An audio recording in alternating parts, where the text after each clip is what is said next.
প্রথমে তোমরা ভিডিওটা দেখো, তারপর কিছু ভারী কমেন্ট পড়বো। গাইস, আমি আমার বন্ধুর কেটিএম নিয়ে ভিডিও বানিয়েছি বলে অনেক মানুষ আমার কমেন্টে এসে ভুলভাল কথা বলছে।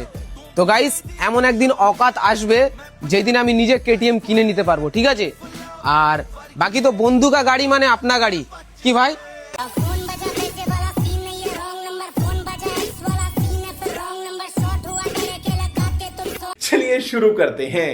তাড়াতাড়ি কেটিএমটা কিনে নিয়ে আয়, তারপরে সোনাগাছি যা।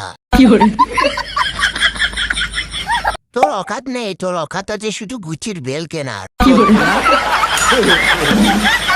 এমন একদিন টাইম আসবে যেদিন তুই ছাপড়ি থেকে ভালো হয়ে যাবি।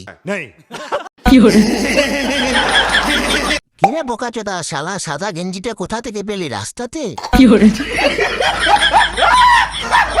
দেখিস তোর বন্ধুর গাড়িটা আবার চুরি করে ফেলিস না, তারপর বলবি দেখো গাইজ আমি বাইক কিনেছি।